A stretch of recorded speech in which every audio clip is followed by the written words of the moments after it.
Hi friends, welcome to Sri creation. நம்ம சேனலில் free mehndi class எடுத்துகிட்ருக்கோம். நீங்களும் ஜாயின் பண்ணணும் அப்படின்னு இன்ட்ரெஸ்ட் இருந்தால் ஸ்க்ரீனில் தெரியுற நம்பருக்கு கால் ஆர் மெசேஜ் பண்ணுங்கள். நான் டீட்டெயில் சொல்கிறேன். லாஸ்ட் கிளாஸில் வந்து வைன்ஸ் எப்படி போடுறது அப்படின்னு பார்த்தோம். இப்போ நம்ம கிளாஸ் 15 தான் பார்க்க போகிறோம். இந்த கிளாஸில் நம்ம என்ன பார்க்க போகிறோம் அப்படின்னா, types of negative space filling எப்படி பண்ணுறது அப்படின்னு பார்க்கலாம். நெகட்டிவ் ஸ்பேஸ் ஃபில்லிங் அப்படின்னாவே அட்வான்ஸ் லெவலில் தான் வந்து நம்ம போடுற மாதிரி இருக்கும். நம்ம வந்து எல்லாமே தெரிஞ்சுக்கணும் அப்படிங்கிறதுக்காக நான் பேசிக் லெவல்லே வந்து நெகட்டிவ் ஸ்பேஸ் ஃபில்லிங்கை வந்து ரொம்ப சிம்பிளான மெத்தடில் எப்படி போடுறது, சிம்பிள் எலமெண்ட்டாக வச்சு எப்படி போடுறது அப்படின்னு நான் இன்றைக்கி சொல்லித்தரேன். நம்ம ஆல்ரெடி போட்ட மாதிரி தான் லைன்ஸ் போட்டுட்டு அதில் வந்து ஹம்ஸ் போட்டுட்டு அப்படியே நம்ம ஒரு பார்டர் மாதிரி போட்டுட்டு அதில் வந்து நம்ம ஃபில் பண்ண போகிறோம். ஓகேங்களா? நீங்கள் இன்னும் நம்ம சேனலை சப்ஸ்கிரைப் பண்ணல அப்படின்னா சப்ஸ்கிரைப் பண்ணிக்கோங்க. அப்போ தான் நம்ம வீடியோ உடனே உங்களால் பார்க்க முடியும். இப்போ இந்த மாதிரி லைன் போட்டுட்டு அதில் ஹம்ஸ் போட்டுட்டு கீழே பாருங்கள், கொஞ்சம் இடம் மட்டும் விட்டு நம்ம கீழே மறுபடியும் ஒரு லைன் போட போகிறோம். இப்போ அதை ஜாயின் பண்ண மாதிரி நம்ம சைட்லேயும் வந்து நம்ம லைன்ஸ் போட்டுக்கலாம். அதுக்கு முன்னாடி நான் லீவ்ஸ் எப்படி போடுறது அப்படின்னு உங்களுக்கு போட்டு காமிக்கிறேன். ஃபஸ்ட்டு ஒரு லீஃபு அதுலேயே கையெடுக்காமல் ஜாயின் பண்ணி மறுபடியும் அதை ஒட்டின மாதிரி ஒரு லீஃப். ஓகேங்களா? லீஃபுக்கு மேலே பாருங்கள் கேப் மாதிரி இருக்குது, அதில் வந்து நம்ம ரவுண்டு போட்டுக்கலாம். ஓகேங்களா? இந்த லீஃப் வந்து நம்ம கீழேயும் மேலேயும் பார்த்த மாதிரி 2 டைரெக்ஷனில் போட போகிறோம். இப்போ ஃபஸ்ட்டு நம்ம கீழே போட்டிருக்கோம், அதனால் இப்போ மேலே போட்டிருக்கோம். இப்போ நம்ம மேலே போட்டிருக்கனால நெக்ஸ்ட் லீஃப் எங்கே போட போகிறோம், நம்ம கீழே போட போகிறோம். ஓகேங்களா?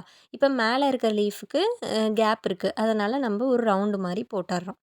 நீங்கள் இப்போ இந்த மாதிரி போட்டுட்டு சைடில் பாருங்கள், நம்ம லைன் மாதிரி போட்டு நம்ம பார்டர் மாதிரி போட்டுக்க போகிறோம். ஓகேங்களா? அப்போ தான் நம்ம ஃபில் பண்ணுறதுக்கு ஈஸியாக இருக்கும். நான் ஆல்ரெடி ஃபில்லிங்கில் சொன்னதே தான். ஃபஸ்ட்டு நம்ம எடுத்ததும் லீஃப் வந்து ஃபில் பண்ணிடக்கூடாது.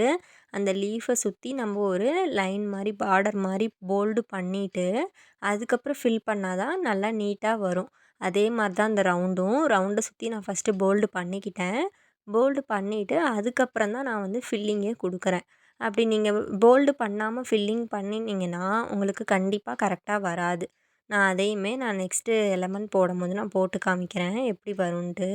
இப்போ பாருங்கள், ஃபஸ்ட்டு நம்ம சைடில் வந்து போல்டு பண்ணிவிட்டு அதுக்கப்புறம் இந்த ரவுண்டுக்குமே போல்டு பண்ணிவிட்டு ஃபில் பண்ணால் மட்டும்தான் நமக்கு இந்த மாதிரி ஒரு நீட்னஸான நெகட்டிவ் ஸ்பேஸ் ஃபில்லிங் கிடைக்கும். ஓகேங்களா? அதே மாதிரி தான் நெக்ஸ்ட்டு பார்க்கலாம்.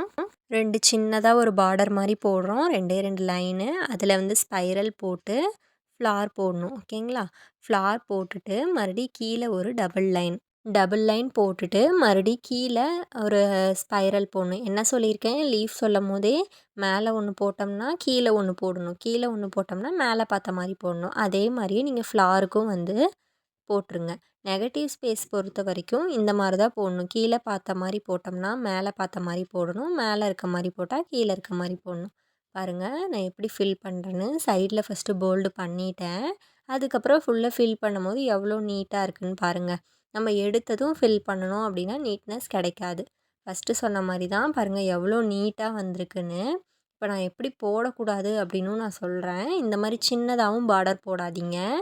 இப்போ இந்த மாதிரி போட்டுட்டு நீங்கள் எப்படி போடுவீங்கன்னா, பிகினராக இருந்தீங்கன்னா இப்படி நீங்கள் அப்படியே உடனே எடுத்து ஷேட் பண்ணிடுவீங்க. அப்படி பண்ணும்போது என்ன ஆகும்னா, அந்த லீஃப் வந்து தனியாக தெரியாது. லீஃப் போட்டிருக்கோம் அப்படின்னே தெரியாது. அந்த ஃபில்லிங்கோட அந்த லீஃபும் வந்து மறைஞ்சிரும். அதுக்காக தான் நான் சொல்கிறேன். இப்போ நெக்ஸ்ட்டு பார்க்கலாம். நெக்ஸ்ட்டு வந்து லீஃப் தான் பார்க்க போகிறோம். ஃபஸ்ட்டு வந்து நம்ம என்ன பார்த்தோம், 2 லீஃப் ஒட்டின மாதிரி பார்த்தோம். இப்போ என்ன பார்க்க போகிறோம், ஒரு லீஃபுக்கு உள்ளாரையே ஒரு குட்டி லீஃப் பார்க்க போகிறோம். ஓகேங்களா? இப்போ பாருங்கள், சைடில் போல்டு பண்ணிவிடுங்க. அப்புறம் உள்ளே பாருங்கள், கேப் இருக்க இடத்துல ரவுண்டு போட்டுக்கோங்க. ரவுண்டு போட்டுட்டு இந்த சைட்லேயும் வந்து நான் ஃபஸ்ட்டு சொன்ன மாதிரி பார்டர் போட்டுக்கோங்க. போட்டுட்டு நான் எப்படி போல்டு பண்ணுறேன் அப்படின்னு பாருங்கள். ஃபஸ்ட்டு எதுலேருந்து உள்ளார வந்து போல்டு பண்ணுறேன் அப்படின்னு பாருங்கள். ஃபஸ்ட்டு நான் போட்ட டிசைன் வந்து ஃபஸ்ட்டு போல்டு பண்ணிட்டேன். அதுக்கப்புறம் தான் உள்ளார வந்து நான் ஃபில்லிங் கொடுக்குறேன். ஃபஸ்ட்டு ரவுண்டுக்கும் அதே மாதிரி தான் போல்டு பண்ணிவிட்டு ஃபில்லிங் பண்ணுறோம். இப்படி பண்ணும்போது தான் நமக்கு வந்து ஒரு நீட்னஸ் கிடைக்கும். இப்போ நெக்ஸ்ட்டு பார்க்கலாம். நெக்ஸ்ட்டு இதே மாதிரி தான் லைன் போட்டு ஹம்ஸ் போட்டுக்கணும். இப்போ நான் ஒரு பெரிய மேங்கோவில் ஒன்று போட்டு காமிக்கிறேன், ஸ்மால் மேங்கோவில் ஒன்று போட்டு காமிக்கிறேன். ஓகேங்களா? இப்படி போட்டுட்டு இப்போ நீங்கள் வந்து பார்டர் வந்து கொடுத்துருப்பீங்க, கீழேயும் மேலேயும் லைன் கொடுத்துருப்பீங்க. இது வந்து அப்படி கிடையாது. இந்த மேங்கோலேயே வந்து நம்ம பார்டர் போட்ட மாதிரி பார்க்கலாம். ஓகேங்களா? இங்கே பாருங்கள் எப்படி நான் ஃபில் பண்ணுறேன் அப்படின்ட்டு. ஃபஸ்ட்டு சைட்லலாம் போல்டு பண்ணிவிடுங்க. பண்ணிவிட்டு அதுக்கப்புறமே இதில் வந்து உள்ளார வந்து ஃபில் பண்ணுங்கள். அந்த ஹம்ஸ்லேயுமே கூட அதனுடைய போல்ட்னஸ் கொடுத்துருங்க. அதனுடைய ஷேப்பை வந்து நல்லா போல்டு பண்ணிவிட்டு அதுக்கப்புறம் நீங்கள் ஃபில் பண்ணும்போது ஈஸியாக இருக்கும். ஓகேங்களா? இப்போ பாருங்கள் எப்படி நம்ம கீழே வந்து ஒரு லைன் போடாமல் ஃபில் பண்ணுறது அப்படின்னு. இந்த மேங்கோ டிசைன்லேயே வந்து நல்லா போல்டாக அந்த ஷேப்புக்கு நீங்கள் ட்ரா பண்ணிட்டீங்க அப்படின்னா உங்களுக்கு ஈஸியாக இருக்கும். நீங்கள் என்னோட ஸ்டூடெண்ட்டாக இருந்தால் ஒரு பேஜில் வந்து 5மே இருக்க மாதிரி போட்டுருங்க. 1 டைம் போட்டால் போதும். ஓகேங்களா? வைன்ஸ் வந்து நான் 3 டைம்ஸ் போடுங்க அப்படின்னு நான் சொல்லியிருப்பேன். இந்த நெகட்டிவ் ஸ்பேஸ் வந்து 1 டைம் மட்டும் போடுங்க. ஒரு பேஜில் வந்து இந்த 5மே இருக்க மாதிரி. அதே மாதிரி தான் நம்ம சைடில் வந்து ஒரு ஷேப் இருக்குது அப்படின்னா அதை வந்து நம்ம போல்டு பண்ணிவிட்டு அதுக்கப்புறமா நம்ம ஃபில்லிங் பண்ணுறோம். ஓகேங்களா? இப்போ ஏன் நம்ம வந்து உள்ள கர்வ் குடுத்துட்டு லீஃப் குடுக்குறோம் அப்படின்னா, நம்ம கர்வ் குடுக்காமலும் லீஃப் குடுக்கலாம். அது வந்து நல்லா இருக்காது. ஒரு நீட் ஃபினிஷிங்கே கிடைக்காது. இதுனா வந்து கரெக்ட்டா ஈவனா இருக்கும். கர்வ் குடுக்கும்போது, நம்ம கர்வ் குடுக்காம நம்ம லீஃப் மட்டும் குடுத்தோம் அப்படின்னா நல்லா இருக்காது. அதனால தான் நான் வந்து கர்வ் குடுத்து லீஃப் குடுங்க, லீஃப் ஃபில்லிங் குடுங்க அப்படின்னு நான் சொல்லியிருக்கேன். ஓகேங்களா?